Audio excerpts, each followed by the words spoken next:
آئیے بچوں شروع کرتے ہیں نیکسٹ چیپٹر جشن آزادی کے شاعر مخمور دہلوی کے بارے میں مطالعہ۔ مخمور دہلوی کا دہلی کے غزل گو شعراء میں بڑا نام ہے۔ اب یہاں غزل گو یعنی غزل کہنے والے، شعراء مطلب شاعر کی جمع، ان میں ان کا بڑا نام ہے۔ ان کا نام فضل الہی تھا، ان کا جو اصل نام تھا وہ فضل الہی تھا۔ مخمور تخلص اس لفظ کو کہتے ہیں جو شاعر اپنی پہچان کے لیے استعمال کرتے ہیں۔ آپ کی پیدائش 1901 عیسوی میں دہلی میں ہوئی۔ مخمور کا بچپن بہت تکلیف میں گزرا۔ محمود کا جو وقت ہے بہت ہی تکلیف میں گزرا۔ آپ بہت ہی سادہ مزاج ہونے کی وجہ سے تکالیف برداشت کرتے تھے۔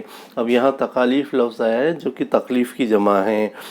ملازمت کے سلسلے میں یعنی کہ نوکری کے سلسلے میں ریاست دہلی سے پٹودی گئے، جہاں انہوں نے محمد افتخار خان والی ریاست پٹودی کے یہاں ملازمت بھی کی یعنی نوکری کی، لیکن 1947 عیسوی میں دہلی لوٹ آئے۔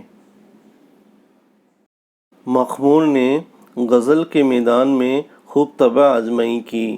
ان کے کلام میں رندی اور سرمستی کے ساتھ ہی سادگی اور روانی پائی جاتی ہے۔ اب یہاں رندی اور سرمستی سے مطلب ہے مستی یا بیخودی کے ساتھ ہی سادگی اور روانی یعنی کنٹینیوٹی پائی جاتی ہے۔ انہوں نے کئی موضوع کی جمع ہے، مطلب کئی وشیوں پر، کئی پرکرنوں پر، کئی عنوان پر نظمیں لکھیں۔ کلیات مخمور ان کی مشہور تصنیف مطلب کمپوزیشن یا رچنا ہے۔ اس نظم میں مخمور دہلوی نے یوم آزادی کے جشن کی بڑی خوبصورت منظر نگاری کی ہے۔ اب یہاں یوم آزادی سے مطلب ہے آزادی کا دن، یوم یعنی ہوتا ہے دن، تو آزادی کا دن مطلب انڈیپینڈنس ڈے، اس کے جو جشن کی بڑی خوبصورت منظر نگاری کی ہے، مطلب منظر یعنی ہوتا ہے تصویر بنانا، چتر بنانا، جس کو ہندی میں کہتے ہیں منظر نگاری کو چترن کرنا، تو انہوں نے بہت ہی خوبصورت منظر نگاری کی ہے۔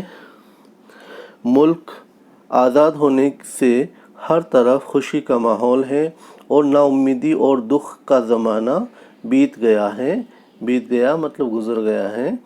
یہ نظم مخمس کی حیت میں لکھی گئی ہیں۔ اب حیت مطلب ہوتا ہے بناوٹ یا اسٹائل میں لکھی گئی ہے، مخمس کی اسٹائل میں۔ مخمس کیا ہوتا ہے؟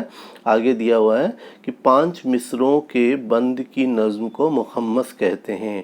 مصرع مطلب لائن، یعنی 5 لائنیں جس نظم میں 5 لائنوں کے بند ہوتے ہیں اس نظم کو مخمس کہتے ہیں۔